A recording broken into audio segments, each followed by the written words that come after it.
you are thinking in English. And that's exactly why your Arabic sounds wrong. Let me show you something that will change everything. Can you say this in Arabic? I am tired.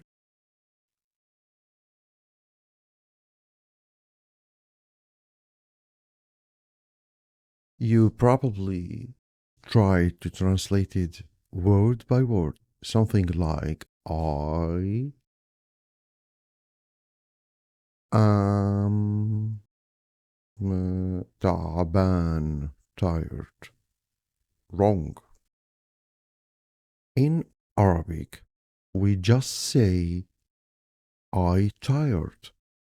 That's it. No no is, no are. Arabic doesn't connect, it describes. Now try this. In English, I am tired. In spoken Arabic, I tired. No am. أنا تعبان.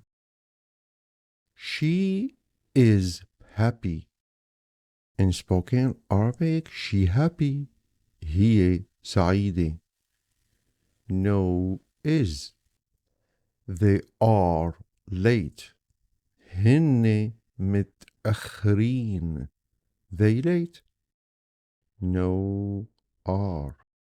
He is sad. هو حزين.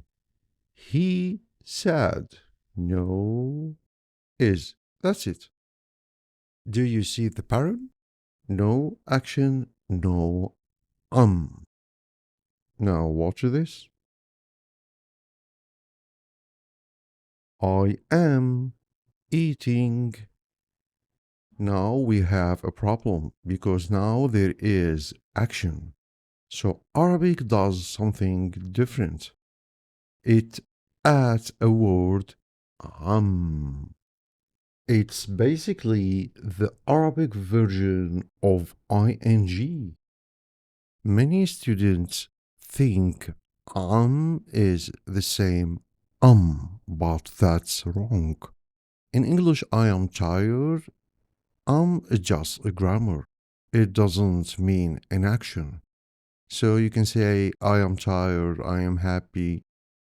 In English, just grammar. But in Arabic, means happening now. You only use it with actions. I am eating right now. I am studying. أنا عم بدرس right now.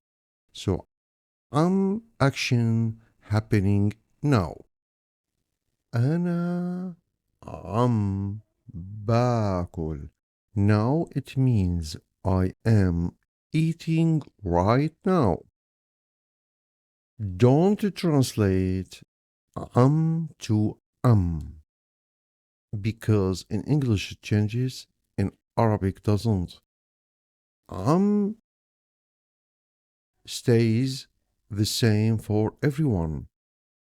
I, she, they, same word. So remember this. If nothing is happening, say nothing. If something is happening, now use I am working. I'm working. أنا عم اشتغل. عم I am eating. أنا عم آكل right now. She is studying. She عم studying. هي عم تدرس. They are talking. They عم talking. هن عم يحكوا. You see the difference now? You were not wrong. You were just thinking in English. Arabic is simple. Then you think. Stop translating, start thinking in Arabic.